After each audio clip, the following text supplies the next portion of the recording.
Tudo da Canção Nova em um só lugar. Canção Nova Play.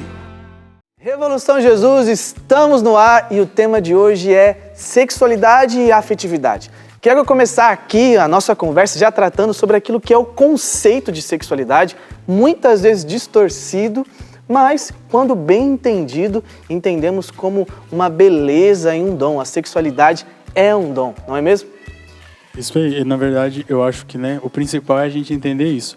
A partir do momento que eu entendo a sexualidade como sendo um dom, eu consigo levar ela a outra pessoa também da mesma forma, né? Como o Jonathan falava. Hoje em dia no mundo a gente vive como se a minha sexualidade fosse algo ruim. Então Deus me fez, mas colocou algo ruim dentro de mim, que é a sexualidade. E a partir do momento que eu entendo, não, Deus me fez, e uma vez Deus sendo amor, Ele me fez com uma sexualidade, e eu preciso viver a minha sexualidade de uma forma sadia, né? De uma forma onde eu vou me relacionar com a Sidna, e o meu relacionamento com ela, que envolve uma sexualidade, né? No meu ser masculino, no ser feminino dela, mas algo sadio, algo bom, né? Eu não preciso deixar de ser o Fernando para me relacionar com ela, eu não preciso deixar de não colocar as minhas características, né? Porque eu estou me relacionando com ela, não, pelo contrário. Então eu vou ali me encontrando enquanto homem, ela enquanto mulher, e nos relacionamentos, enquanto amizade, enquanto os relacionamentos em si, familiar, inclusive. Então é entender isso, né? Não, a sexualidade ela é um dom de Deus e precisa ser vivida quanto tal. E é interessante porque ela vai muito além daquilo que se fala hoje, né? Tipo, hoje em dia se fala muito... Quando se fala de sexualidade, se lembra sempre de um ato sexual. Se resume sexualidade... Confunde as coisas. Confunde. Né? Na verdade, o ato sexual está dentro, lógico, dessa sexualidade, né? Mas vai muito além. Porque o meu ser homem, a minha sexualidade, ela porta tudo aquilo que é o ser homem, né? Tudo aquilo que é o Saulo, nas minhas características, aquilo que é o Fernando, aquilo que é a Sidna como mulher, né? E assim vai. Né? E é interessante porque, como o Fernando iniciou bem falando, Deus, que era amor, nos fez, cada um com as suas características, né? O Fernando como homem, eu como homem, ali a Sidna como mulher, e assim vai. E deu a cada um a possibilidade de complementar o outro, né? E isso vai muito além simplesmente de uma relação entre homem e mulher. Já começa lá no início da nossa vida, quando, né, nasce e assim vai crescendo. É interessante ver que a criança ela já vai trazendo em si esse se lançar para o outro, mesmo ainda muito imaturo, né? Ainda muito sem muita formação. Eu digo isso porque eu tenho uma filha de 1 ano, a Clara, é uma menina. Ela já se lança ali a serviço, começa com as bonecas dela, né? Mas hoje mesmo, antes de vir para cá para a gravação, eu dizia, pega as bonecas e coloca lá no local certo, que é onde a gente arruma todas as coisas. Ela foi lá, pegou a boneca, colocou lá, e aí foi sair comigo, né? Foi subir uma escada que tem lá em casa, e aí ela parou, voltou, deu um beijo na boneca e veio, né? Então, já está em nós essa realidade do se doar, do amar, né? Como homem, como mulher, e assim nós vamos nos complementando, né? Interessante que no catecismo fala que a sexualidade é uma força que permeia todo o ser humano. Então, essa força que permeia, ela nos movimenta, né? E desde criança nos leva, desde bebezinho, nos leva a ter atitudes que já dizem respeito da nossa sexualidade. É muito interessante. Porque, como o Saulo falava, já está dentro dela, né? Exato. Não é algo que... É claro, ao decorrer da nossa vida, a gente vai nos aperfeiçoando, a gente vai aprendendo muita coisa, mas é o que Deus fez, já é um dom, está dentro dela, e ele enquanto pai, né? A Aline lá. Então, eles vão formando na Clara aquilo que Deus já foi colocando dentro dela. E a sexualidade também, ela passa como características da nossa identidade, né? Como o Saulo foi falando. A gente já nasce com o dom. Por exemplo, o homem nasce ali com as características próprias do homem, a mulher com a característica própria de mulher. E essa questão, por exemplo, da maternidade. Isso que ele trouxe do exemplo da Clara é algo forte na sexualidade feminina. Eu, como mulher hoje, como celibatária dentro da comunidade, vivendo a minha vocação dentro de um carisma, a minha sexualidade ela vai muito mais além. A Sidna morreu o dom maternal dentro dela por não ter um filho ou uma filha ou se casar. Não, muito pelo contrário. A minha sexualidade, a minha identidade como pessoa, como mulher, vai fecundando nos ambientes que eu estou, com as pessoas que eu convivo, essa fecundidade da sexualidade, por exemplo, no caso da maternidade. Uma bebê que olha para uma boneca, já é instinto dela olhar, é o meu filho, né? E eu, por exemplo, não tenho filhos, mas eu vivo essa maternidade. Por quê? Porque é uma característica dada por Deus dentro da minha própria identidade. Ali nos ambientes que eu vou vivendo, eu exerço a minha maternidade, independentemente de eu ser mãe ou não. Mas é uma essência, uma característica, uma identidade que é da sexualidade que Deus nos dá.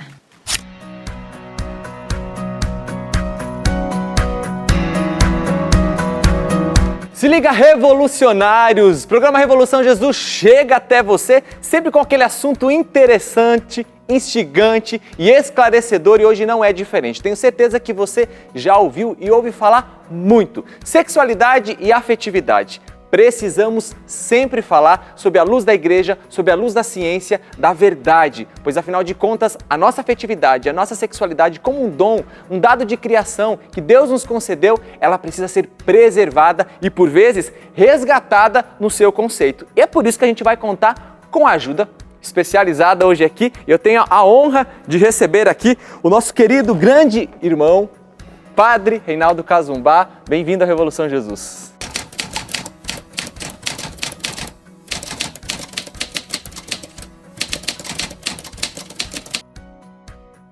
Obrigado, Tiago. Obrigado você, revolucionário, como você falou no início.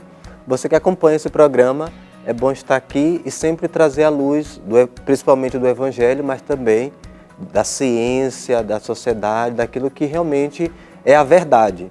Porque nem tudo que a sociedade fala é verdade, né? Precisa ir pela luz daquilo que de fato é, né?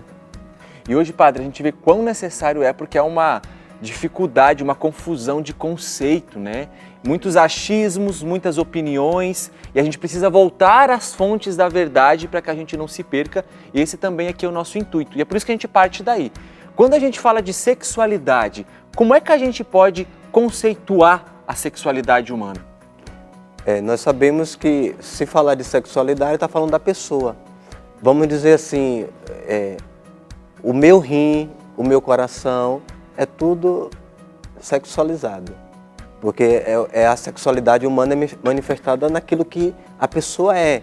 Mas vamos lá por uma definição do que a igreja fala em primeiro lugar, que é o componente fundamental da personalidade humana, mas é um jeito de se manifestar, de sentir, de pensar.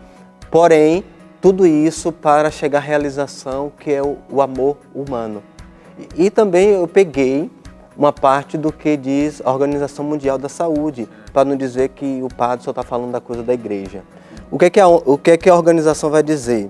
É a energia que motiva a encontrar o amor. A igreja fala que é relação até a plenitude da sexualidade no amor humano. Também é o contato íntimo com o outro, expressa no sentir, nos movimentos da pessoa, também influencia os pensamentos, os sentimentos. Quer dizer, quando se fala de sexualidade, está falando daquilo que é o dado natural de cada pessoa humana. Então, o Tiago, ele é o quê? Tiago é uma pessoa que é sexuada e, além de tudo, que vive uma afetividade. O que é afetividade? É o momento do relacionamento, do encontro com o outro. O nosso aqui encontro, posso dizer que ele é afetivo. Que encontro é esse? Afetivo. Tudo aquilo que leva ao relacionamento humano, que eu coloco vida, que eu coloco sentimento, que eu coloco pensamento, isso também é afetividade. Mas como nós estamos parados em primeiro lugar nesse sentido da sexualidade humana, posso dizer, Tiago é uma pessoa que eu olho para ele e falo assim, ó, aí existe uma sexualidade humana, porque ele é homem, ele sente, ele pensa, ele se relaciona. O Papa João Paulo II, quando ele começa a escrever sobre as catequeses, aí ele vai catequese após catequese.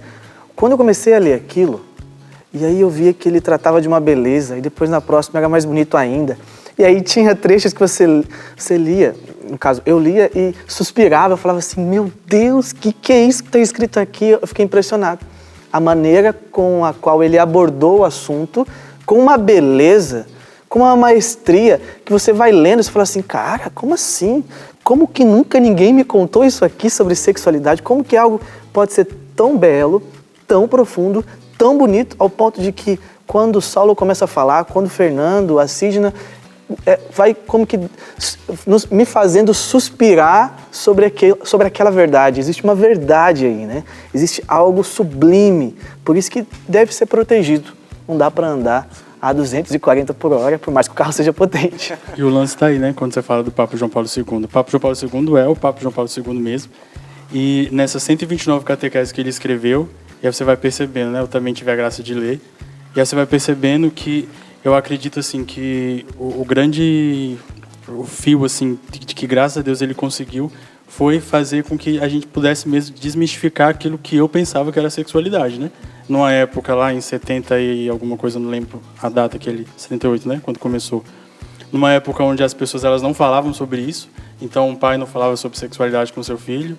Na escola, a gente não tratava sobre sexualidade. E aí vem o Papa numa catequese, falando para as pessoas ali abertamente o que era ali, qual era o dom, né? Então, ele falava que o seu corpo, ele foi feito como um dom, né? Que você é um dom de Deus, que você precisa viver como um dom de Deus e não só como ali vivendo como naquelas épocas, né? Onde eram as revoltas, onde existiam as pessoas precisavam se afirmar por alguma coisa, né? Como o Saulo tratava aqui. E hoje em dia ainda é muito assim, né? Então eu preciso me afirmar. Então eu preciso colocar no meu Instagram que eu sou a favor de algo para as pessoas verem, nossa, ele está lutando por essa causa aqui. Mas na verdade eu estou querendo me afirmar para as pessoas que eu estou vivendo uma coisa que às vezes eu não estou vivendo, né? Como se fosse só uma aparência minha ali, né? Então o Papa João Paulo II ele veio trazendo isso para a gente, né? Então eu preciso entender que enquanto dom, enquanto homem, eu preciso assumir aquilo que Deus colocou dentro de mim. Padre, é interessante, né, a gente ver no conceito que o senhor trouxe aí da Organização Mundial da Saúde, com aquilo que a igreja traz, estamos falando da natureza humana, né? E isso é belo e a igreja nunca vai contra aquilo que é a natureza humana. Pelo contrário, ela quer preservar aquilo que é a natureza. Existe a evolução, existe tudo isso, a gente sabe, mas aquilo que é a essência não muda. Então, por isso que é tão importante. E o que a gente percebe às vezes, Padre, também é uma visão bem reducionista do que é a sexualidade, né? Muitos acabam definindo ela e focando na genitalidade, que é a relação ato. Mas como bem o senhor foi trazendo aqui, abrange todo o nosso ser. Então quer dizer que em tudo aquilo que a gente faz tem sexualidade envolvida. Com certeza, porque a sociedade transforma a sexualidade em genitalidade. O que é que vai pensar só no órgão feminino e masculino? Que é o jeito de chegar à plenitude do amor quando o casal tem esse relacionamento, mas a genitalidade faz parte da sexualidade, porque faz parte do corpo do ser humano, que faz parte da pessoa. Aqui vamos olhar nesse programa inteiro a questão da pessoa, assim como falava nosso querido João Paulo II, que ele é personalista, né? A pessoa, e a Canção Nova diz a pessoa mais importante. A gente olha a pessoa no contexto, quem é essa pessoa, sem receber aquilo que é influência ou ideologia, aquilo que quer mudar a pessoa, sem ela até permitir. Então, quando eu vou invadindo essa sexualidade, essa afetividade da pessoa, eu estou transformando muitas vezes naquilo que ela não quer. E por isso que eu sou livre. Eu sou livre para escolher a pessoa. Todo mundo é livre para escolher. Mas parece que a sociedade quer colocar um jeito de o homem ser, a mulher ser. Não, tem que deixar eles livres para definir o que eles querem. Claro, lembrando que isso aqui não vamos dizer assim, vamos liberar geral. Não é questão. Se você busca ser aquilo que é, já na sua identidade pessoal, identidade sexual, aquilo que foi dado pelo biológico, aquilo que foi dado pela natureza da criação, você precisa chegar a tal ponto de amadurecer para você fazer a sua escolha. E a escolha é o sentido de quê? De ser verdadeiramente aquilo que é dado por natureza, que não pode ser negado. Padre, o senhor falou aí de identidade pessoal e identidade sexual, né? Qual que é a junção que há, a diferença que há? E quando a gente fala de identidade sexual especificamente, quais são os elementos necessários na construção? O que influencia a construção da identidade sexual do ser humano? Primeiro, nós não podemos esquecer do dado fisiológico, ou biológico, né? Claro, aquilo que é dado da concepção. Vem um homem ou vem uma mulher. E o que mais? A experiência pessoal de cada pessoa. E depois, não podemos esquecer daquilo que é o entorno social. A cultura da pessoa, a questão familiar, vai influenciando muito. Só que nós não podemos esquecer que quando eu olho para o Tiago, eu preciso saber que existe uma alteridade aí, o outro, que é livre, que é dado para escolher. Quando eu olho para o Tiago, eu não posso dizer assim que... para entender o Tiago, eu preciso assim, o Tiago é homem, dado por biologia, né? Pelo físico. O Tiago vem de uma situação pessoal, as vivências dele, questão emocional, questão psicológica, tudo aquilo as experiências de vida. E depois eu preciso olhar para o Tiago e dizer assim, de onde o Tiago vem? Como é a família dele? Como foi a cultura dele? O que ele aprendeu? O que foi construído como Tiago, como a sociedade que envolveu o Tiago desde criança. Isso aí posso dizer, aí sim, aí está formando a identidade tanto sexual como a identidade pessoal. Ele até cita o exemplo, né? A criança, né? Quando ela está se descobrindo lá enquanto pessoa, né? Porque isso eu fui descobrir depois que eu, né, passei a ser pai, né? Faz um pouquinho mais de um ano. Que a criança, ela nasce e até mais ou menos 6 meses, ali depende da criança, ela acha que ela e a mãe são uma pessoa só. Então, o ser humano ele vai se descobrindo pessoa, e conforme ele vai se descobrindo, a castidade daquela criança é uma, porque ainda é muito pura. Mas depois, quando chega na adolescência, já tem que se aperfeiçoar. Juventude, adulto, né? E depois, eu vou ser padre, eu vou ser celibatário, eu sou solteiro, eu sou casado, eu sou noivo. Em cada fase da vida, até chegar na glória celeste, assim a gente espera, vai sempre existir essa busca por se aperfeiçoar, né? Como se fosse numa academia, né? Se você chega lá na academia, eu vou levantar hoje já 100 quilos no primeiro dia, não vai dar, né? Sim. Precisa, primeiro, um aquecimento, precisa uma preparação. E é dia a dia. Porque às vezes a pessoa ela corre o risco, e aí eu acho que é uma grande tentação, que todos nós já passamos, ou um dia vamos passar, de chegar numa fase da vida, seja espiritual, seja profissional, seja o que for, ou no meu caso lá, 3 anos de casado. Nossa, eu já tenho 3 anos de casado. E achar que já está tudo ganho. E não. Logo vai aparecer uma surpresa, uma situação, uma enfermidade, sei lá, a educação da minha filha, ou de outro filho que venha. Então, assim, em cada fase, e melhor, a cada dia, porque nós só temos o agora e o hoje, é que a gente vai precisar se aperfeiçoar. Então, eu acho que isso dá mais esperança, porque se você olha assim, hoje, na minha situação, talvez você que assiste, está lá, acabou de se masturbar, sei lá, está vendo uma vida desregrada. Aí você caiu nesse programa aqui, né? Aí diz assim, cara, isso não é pra mim. Tô no fundo do poço. Meu Deus, acabou. Um dia também eu me masturbei pra caramba, né? Não sei os outros aqui, não precisa contar os pecados, mas um dia também eu tive o vício. E um dia, graças a Deus, eu descobri que era pecado. E aí foram vindo as fases, as ajudas, fui descobrindo o que realmente era sexualidade, e até hoje estou buscando crescer, né? Graças a Deus casado, etc. Mas para dizer que todos nós podemos, né? Todos nós podemos viver uma sexualidade regrada, num caminho de santidade, buscando, né? Cada um no seu estado de vida, ser aquilo na qual nós devemos ser, né? Mas o que dizer de tantas nomenclaturas que surgem relacionado à sexualidade, ao sexo, tantas caricaturas que fazem, que formam sobre a sexualidade e que vão ali distorcendo aquilo que é, de fato, a sexualidade. Nós vamos para o intervalo e daqui a pouco voltamos com mais sexualidade, afetividade à luz da igreja.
Revolução Jesus de volta. Revolução Jesus que não é apenas um programa, mas ele é uma missão. E é por isso que nós estamos rodando aí o Brasil, os missionários que fazem parte do Revolução Jesus, levando essa experiência revolucionária através de acampamentos, de aprofundamentos radicais. Então você não pode deixar de realizar um encontro desse aí na sua cidade. Que tal você se organizar? agendarevolução@cançãonova.com para você levar os missionários e com certeza esta experiência alcançará muitos dos jovens aí da sua cidade. Então fica a dica, se organize, entre em contato aí com a nossa equipe que vai ser uma honra a gente poder estar com vocês. Programa Revolução de hoje falando sobre afetividade, sexualidade, um tema tão debatido. Por quê? Porque ele é importante e mais do que nunca nós precisamos esclarecê-lo. Já no primeiro bloco aqui, trouxemos vários conceitos, clareando aí, portanto, ele, o que significa, qual é o sentido, e a gente continua. Se você perdeu, saiba que você sempre pode conferir o programa Revolução Jesus na íntegra, tv.cançãonova.com, para você ficar por dentro de todos os programas, de todas as temáticas. E agora a gente já volta aqui, bater o papo com o Padre Reinaldo, mas antes, vamos falar um pouquinho de revolução sexual, e quem ajuda a gente nessa questão é o Padre José Eduardo. Olá galera, é uma alegria participar com vocês desse Revolução Jesus e poder contribuir de algum modo com essa reflexão sobre a relação entre afetividade e sexualidade, que depois da chamada Revolução Sexual, que foi desencadeada em 1968, ficou absolutamente confusa. E, inclusive, a própria natureza das palavras acaba se prestando a algum tipo de ambiguidade. Na verdade, qualquer pessoa com o mínimo de bom senso consegue distinguir a diferença entre afetividade e sexualidade. É possível ser afetuoso com qualquer pessoa e ter relações de diferentes níveis afetivos, com os pais, com os amigos, com os irmãos, com as pessoas que compartilham o nosso mesmo ideal de caminhada, e isso nada tem a ver propriamente com o exercício da sexualidade. Ora, essa confusão que de algum modo ampliou a abrangência da sexualidade para quase todos os níveis da vida humana começou com a interpretação freudiana do papel da libido, como se ela fosse o grande tema de fundo de todas as pulsões presentes no ser humano. Obviamente, esse tipo de visão sexualizada do ser humano, como se o sexo fosse como o substrato da própria personalidade, acabou ganhando muito espaço com os expoentes que quiseram utilizar a sexualidade como meio para a perversão de toda a cultura ocidental. A revolução sexual não foi um fenômeno surgido por acaso ou espontaneamente. Foi preparado por anos de reflexão de muitos filósofos, psicólogos, que entenderam que provocar, digamos assim, o excitamento da libido em todas as pessoas, desde a mais tenra idade, seria como que o desencadeador para toda uma revolução na sociedade. De fato, o Kingsley Davis, no seu famoso artigo, sobre o controle populacional, falava da importância de redefinir o papel da sexualidade e de bagunçar, no fundo, com todas as pulsões sexuais das pessoas, alterando o comportamento sexual dos indivíduos para assim conseguir manipular a própria estrutura da sociedade. Outros vários pensadores tiveram ideias parecidas.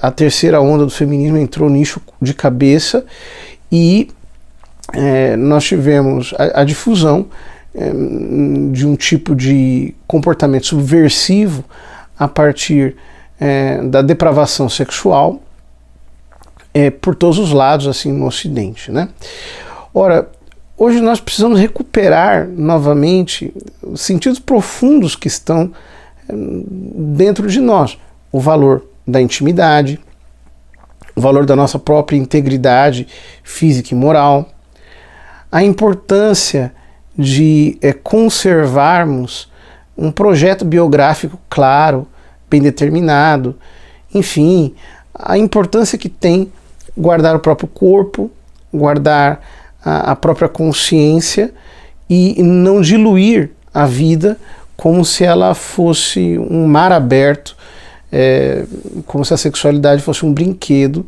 e como se nós não nos profanássemos e não nos aviltássemos com o exercício ilimitado e desregrado dessa potência que Deus nos deu. Um grande abraço e muito obrigado pela oportunidade de participar com vocês.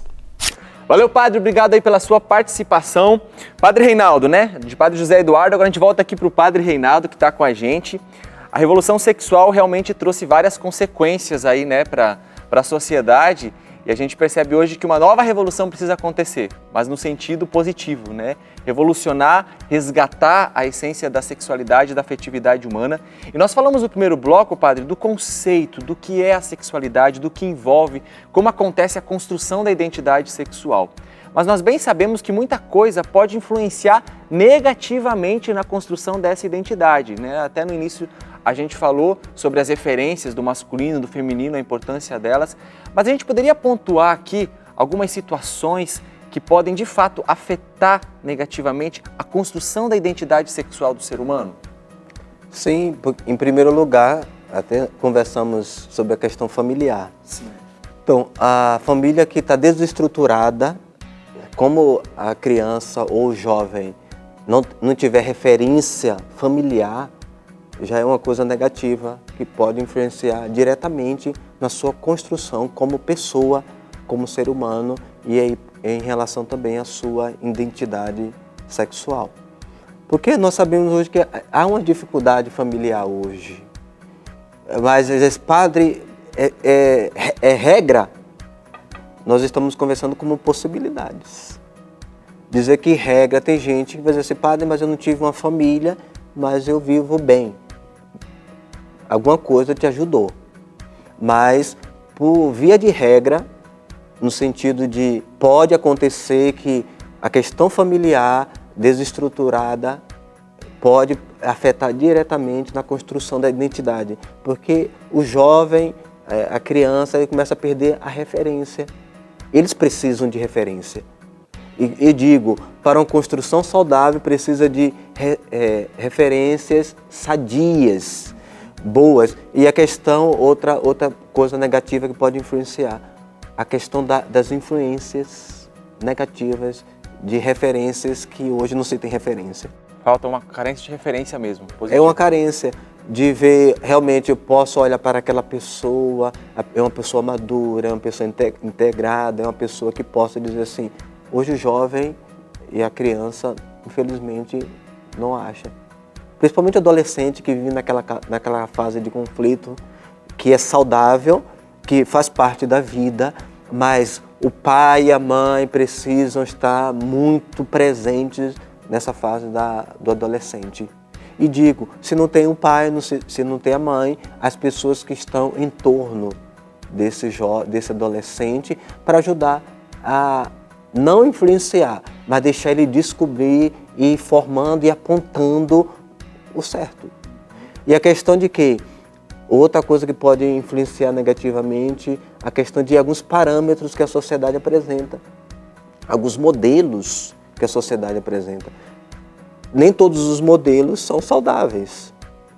Talvez uma pessoa aí que a pessoa vai dizer, eu quero seguir fulano, mas olha a vida do fulano, será que é isso mesmo? Será que esse negócio de repetir o que o outro faz é saudável? A questão também que está influenciando negativamente, a questão das ideologias. São muitas, né? Que vão surgindo. Muitas. E jovem e adolescente gosta de ideologia. Porque encaixa como uma luva, algumas. E é aquilo que ela quer. Mas a pergunta, aquilo que eu quero é saudável para a minha vida, para a minha construção? É essa direção que eu quero seguir? Mas essa tal de liberdade, né? E até o Padre Léo gostava tanto de dizer essa música, né? O que é que eu vou fazer com essa tal liberdade, né? essa tal liberdade que querem colocar o jovem, que querem imprimir o jovem, e aí vai contra, dizer assim, não, precisamos ir contra uma moral que está impressa aí, uma ética. Peraí, quem inventou a roda? Né? Tem gente que quer inventar a roda agora, a roda já estava feita. E aí diz assim, é a novidade para a tua vida, jovem, é a novidade para você, sociedade. Gente, a gente precisa ir estudar, a gente precisa ir se aprofundar para a gente não se perder, para a gente não começar a pegar hábitos e algumas ideias e dizer assim, ó, eu achei o meu tesouro. Peraí, não é bem assim não. Revolução Jesus, a única revolução que é feita com amor, com paz e com bondade. Um dos dramas que vive a nossa sociedade contemporânea é nada mais e nada menos que o pansexualismo. Que significa o pansexualismo? É uma cultura que está invadida por uma sexualidade deturpada. Então, a erotização da sociedade se percebe até nas coisas mínimas. Um mero comercial que vende chinelos ou que vende um suco, mas que expõe o corpo, entre aspas, ao ridículo. Quer dizer, desrespeita a grandeza do pudor e, sobretudo, da intimidade. Nas catequeses da teologia do corpo, João Paulo II sempre advertiu aquele belíssimo texto paulino: o corpo é para o Senhor e o Senhor para o corpo. Então, o primeiro elemento que desestrutura a sexualidade é a ruptura com a intimidade. O corpo possui uma sacralidade em si mesmo que não lhe permite a ninguém invadir. Por isso, cada um de nós é um altar do Senhor. Nós sempre temos feito referência a uma realidade antropológica inigualável, feitos à imagem e semelhança do Criador. Tudo o que em nós há de corpóreo também está inscrito na nossa alma. Nós não estamos separados. E a sexualidade é uma expressão integral que permeia todas estas realidades humanas.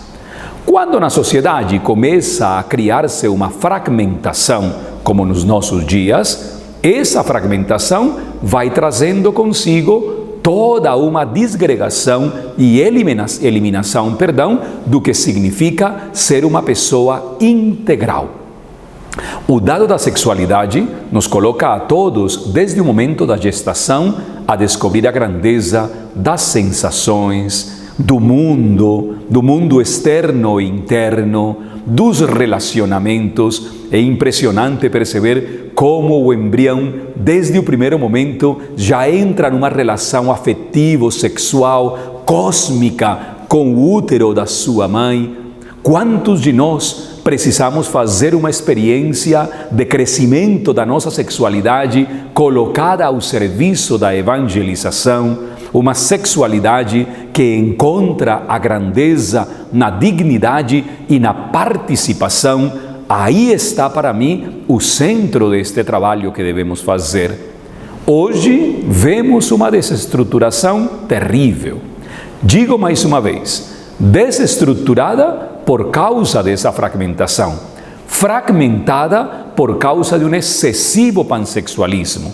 E aquilo que mais tristeza me causa é que a introdução, digamos desta forma, a maneira como está sendo realizada, as boas-vindas que se estão dando para as pessoas conhecerem a grandeza da sexualidade, estão sendo excessivamente atrevidas. As cartilhas, por exemplo. Quando uma cartilha quer impor imagens morbosas, pornográficas, ela não cumpre a sua missão. Uma cartilha introdutória para a formação na sexualidade deve estar pautada, em primeiro lugar, pelo respeito. Posteriormente, pela experiência gradativa. Não se deve eliminar nenhum dos nomes, nenhuma das capacidades nominativas dos órgãos sexuais. Mas também não se pode expor ao ridículo a dignidade da pessoa e, especialmente, não se pode fragmentar a grandeza do fato de ser homem e mulher. Estes elementos são essenciais. Estamos passando por cima deles. E é isso que está levando, querendo ou não querendo, a uma desgregação da sexualidade. Temos que trabalhar por uma antropologia cada vez mais integral. Padre, antes o senhor trouxe algo interessante que acho que vale a pena a gente pontuar aqui. Nós podemos ter fatores condicionantes, mas não necessariamente eles serão determinantes. Porque assim, às vezes tem um jovem que está aí nos ouvindo, que teve uma história não tão fácil, né? Teve carência dessas referências, ou a história, uma desestrutura familiar, esse entorno social do qual nós falamos, experiências negativas, e hoje ela se vê perdida, em conflito com as suas inclinações. Mas aquilo que pode me condicionar, claro que tem uma influência, mas não necessariamente isso pode me determinar. Isso é correto? E como é que eu faço para que esses condicionamentos que eu percebo, né, que são negativos, eles não determinem a minha vida, o meu comportamento, a minha postura e até mesmo as minhas escolhas? Como você fala, condicionamento é condicionamento. É uma inclinação. Tipo, talvez eu fui influenciado negativamente ou tive uma experiência dolorosa em minha vida, afetiva, sexual ou outra realidade. Certo. Isso marcou, condicionou, até me influenciou, até me levou a ter uma tendência, porque tem que esperar aqui também, porque a gente não está falando da tendência no sentido de orientação sexual, de condução de vida, a gente não está falando dessa tendência, mas tendência para realizar ou repetir algo. E tem que lembrar que condiciona ou influencia, mas não determina. O que uma coisa determina? Você vai ser aquilo que o outrem foi. Ou eu sou assim e eu vou colocar para a sociedade ser também. É o que está apresentando hoje a sociedade, né? As ideologias. Pessoas que colocaram coisas na cabeça deles, eles construíram a vida a partir daquilo e acham que todo mundo na sociedade deve seguir do jeito que é. Isso aí é o quê? Porque a ideologia, ela aponta como determinante. Não é determinante, porque a pessoa é livre. Eu posso sentir, eu posso ter os meus desejos, mas ter desejo é uma coisa, praticar é outra. Quer dizer que eu estou com tendência a roubar. Eu roubo se eu quiser. Vou lá. Mas até ter a vontade de praticar. Gente, a gente tem vontade de tudo, mas a gente vai fazer. A gente tem vontade de comer algo e não consegue comer porque não tem dinheiro para comprar. E o que ele vai fazer? Vai roubar? Não. O desejo passa. Mas a orientação, aí é você que vai escolher se você vai fazer ou não, se você vai aderir ou não. Atenção, jovem. Lembre que você é livre para você escolher o que você quer construir para a sua vida. E lembrando, tem janelas que se abrem que nunca mais vai fechar. E aí é bem complicado. Porque a pessoa, ela mergulha, ela se afunda muitas vezes em certas coisas. Mas o segredo é o quê? Vamos dar uma solução para isso aí? Sim, que é importante. Primeiro, aceitar. Aceitar aquilo que é dado da sua natureza. No sentido afetivo, no sentido sexual. Aceitar. Aceitação. Que é nítido, né? Nítido. Perceptível. Aquilo que foi dado de genética, aquilo que foi dado da natureza humana, aquilo que não pode ser arrancado do seu DNA. Depois, mencionar. Se o jovem está com dificuldade, o que é que ele vai fazer? Ele vai começar a falar, a buscar orientação, a buscar o entendimento do que é a sexualidade, o que é a afetividade de fato. Infelizmente, não entre na internet e faça umas pesquisas que, aquelas pesquisas, infelizmente, traz um monte de coisa sem fundamento, sem realmente referência. Mas buscar conhecer, mencionar, buscar ajuda, mencionar para o adulto, se for no caso de jovem, se for em um caso de adulto, buscar outro adulto que possa mencionar. E depois a gente faz o quê? Integra. Aquilo que eu aceitei, aquilo que eu mencionei, eu preciso chegar à integração. E a integração é maturidade. Isso é Revolução Jesus. Então não sai daí, que o intervalo é rápido e a gente volta para continuar ainda mais essa temática, porque como o padre disse, não tem como nós esgotarmos esse assunto, mas trazer vários clareamentos é o que a gente está fazendo aqui para te ajudar, para nos ajudar. Eu sou o primeiro, sempre ajudado nesse programa, então fica aí com a gente, que o intervalo é rápido e já a gente está junto. O comportamento sexual pode ser considerado ou pode entrar na linha contra a natureza ou aquilo que comumente se fala de anormalidade. Vamos primeiro lembrar o presente que Deus escreveu no coração de cada um de nós. A lei divina e natural. Deus tem uma forma de comunicar-se com cada criatura e a sua lei está inscrita nos corações. Há um elemento que é irrenunciável: faz o bem e evita o mal. Essa lei escrita no coração de forma doce, carregada de ternura, como Deus escreve tudo ao longo da nossa história, nos permite ver que nós fomos feitos para o amor. A nossa primeira vocação é chamados ao amor. É uma vocação de incalculável valor. Todos nós somos chamados a viver em comunhão com os outros. E existem circunstâncias que muitas vezes irrompem nessa lei natural. O caos climático que nós estamos tendo hoje. Por quê? Porque destruímos a terra. O caos econômico. Por quê? Porque não somos capazes de partilhar os bens equitativamente. O caos social, político e assim por diante. Da mesma forma, na nossa realidade humana, às vezes nós criamos certos caos. Por exemplo, os caos afetivos, as agressões afetivas. E existem comportamentos que são muito agressivos. Me referi no outro vídeo sobre a exposição do corpo. Pois bem, já esse é um caos. Relações prematuras entre adolescentes, isso é caótico. Quando você começa a perceber que um comportamento seu está carregado de agressividade, de egoísmo, de egocentrismo, você está, infelizmente, impedindo a grandeza do dom da castidade. A castidade direciona o nosso comportamento para evitarmos agressividade e egoísmo.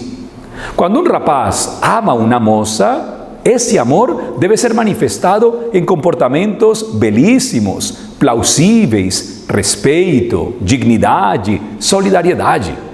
Quando um marido respeita a sua mulher e vice-versa, você percebe que na construção das relações há um caminho verdadeiramente de amor.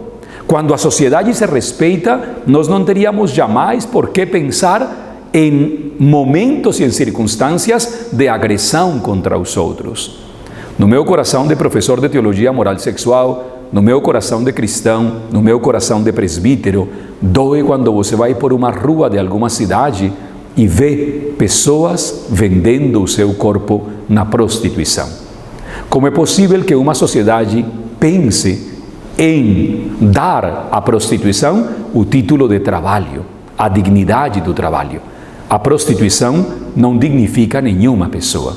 Isso é agressivo. Então, os nossos comportamentos estão todos eles dirigidos para o amor de Deus e para o amor dos irmãos.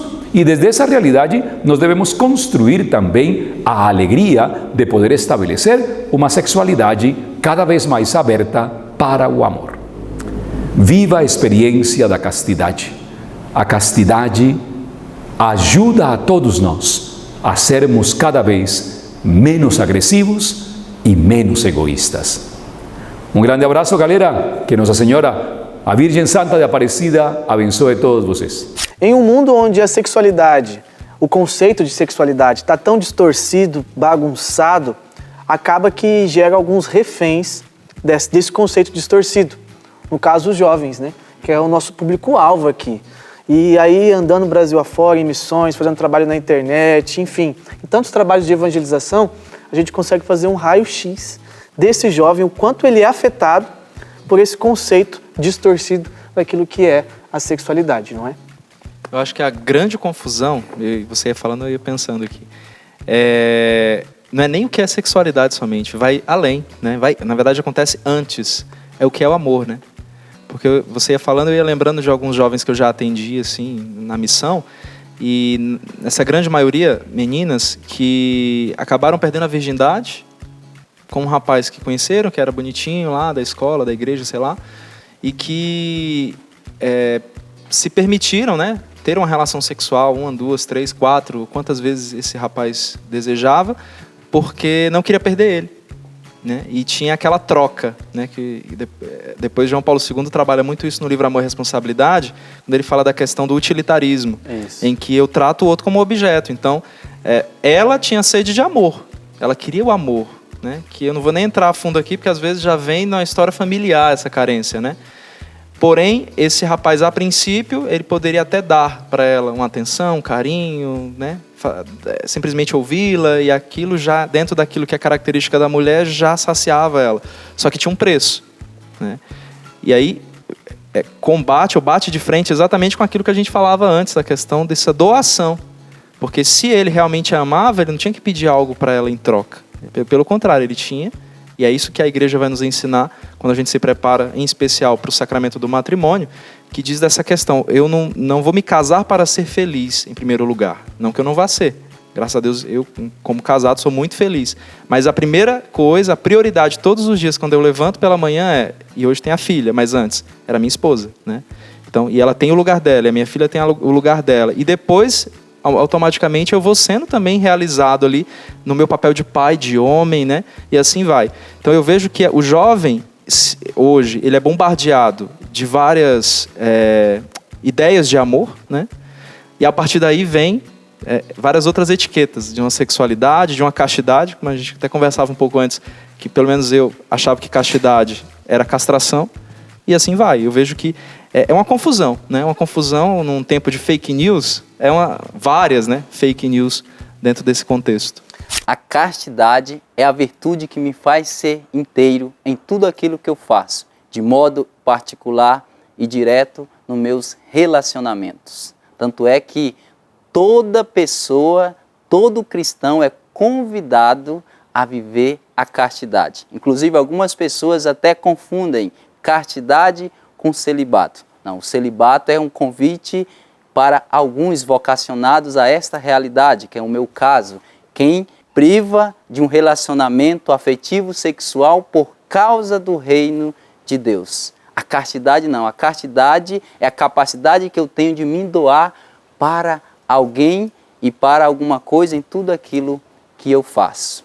Tanto é que o casado ele é chamado a viver a castidade. Como? Se doando totalmente à sua esposa, totalmente aos seus filhos. No meu caso, que sou celibatário, fiz assim o compromisso, o voto de viver aí o celibato. Eu sou convidado a viver a castidade me doando inteiro para quem? Para a igreja. E a igreja se revela através das pessoas. Então, se nos meus relacionamentos, na minha pastoral, no meu estar com as pessoas, se eu não for inteiro, eu, nesse sentido, pecarei contra a castidade. Quanto maior for a minha virtude na castidade, mais inteiro eu serei em tudo aquilo que eu faço, tudo aquilo que eu realizo, de modo particular nos meus relacionamentos. Nós, enquanto Canção Nova, podemos dizer assim, nós temos uma frase, um ensinamento que o nosso pai fundador nos diz, em que eu muitas vezes resumo o amor dessa forma: pensar bem de todos, querer o bem para todos e falar bem de todos. É dessa forma que se manifesta o amor. E Jesus nos traz a regra de ouro do cristianismo: o que quereis para vós, fazeis antes aos outros. Essa é a forma de nós vivermos uma verdadeira castidade.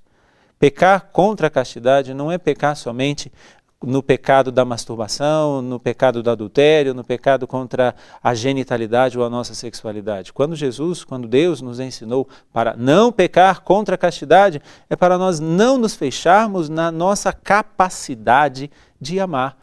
E amar de forma intensa. Mas aqui entra uma coisa também que nós precisamos entender muito bem. Não é amar como nós entendemos hoje. Precisamos resgatar o verdadeiro sentido do amor. Aqui proponho a leitura da primeira encíclica do Papa Bento, Deus é amor. Lá nós vamos ver o que realmente é o amor.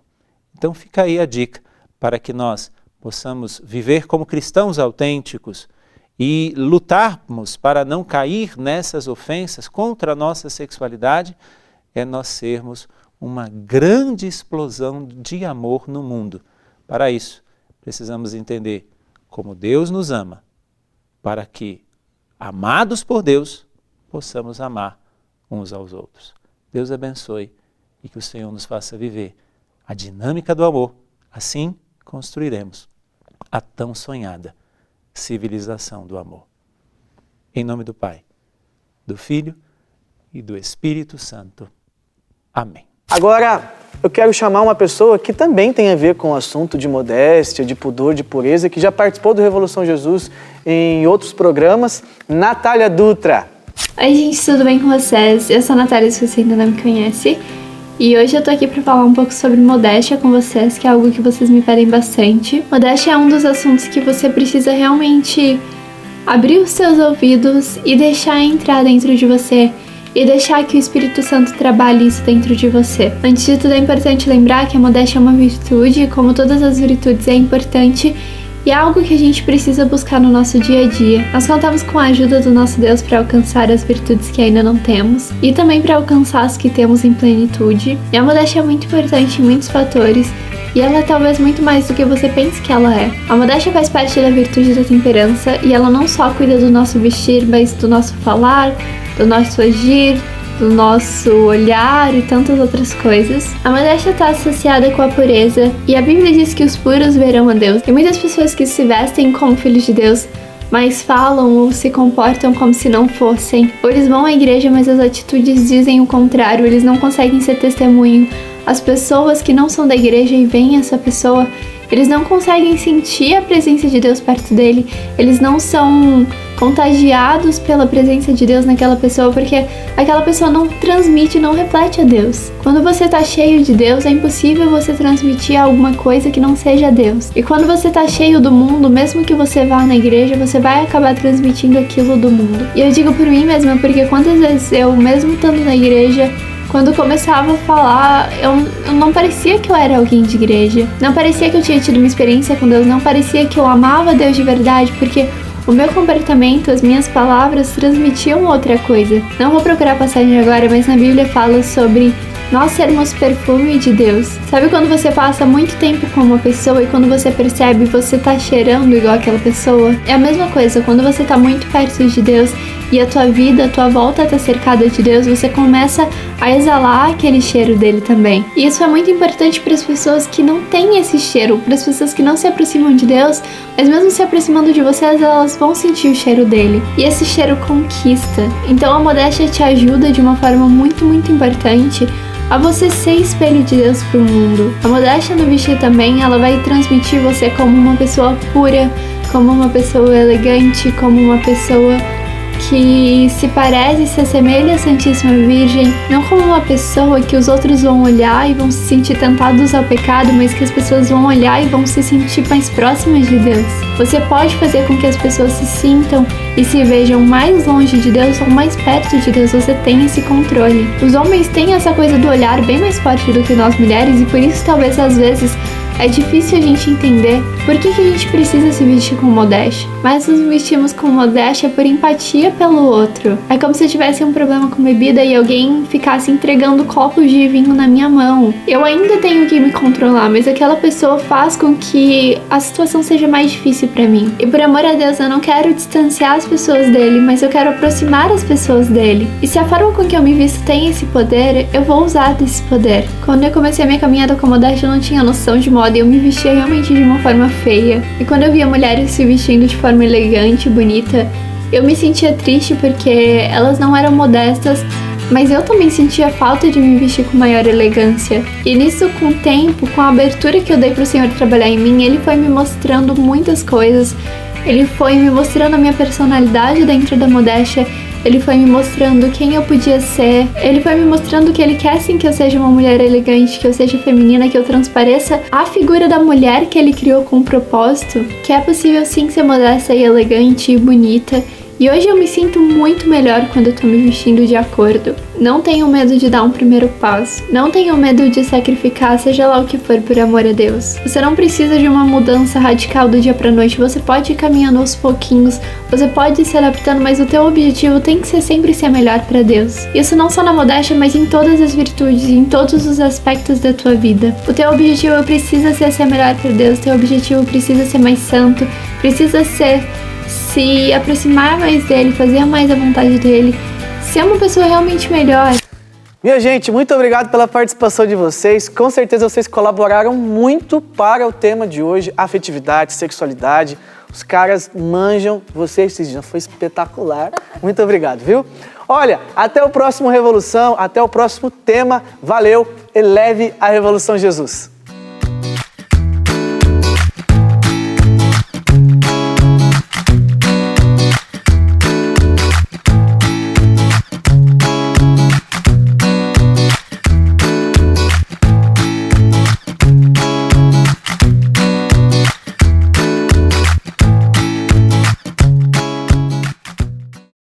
Tudo da Canção Nova em um só lugar.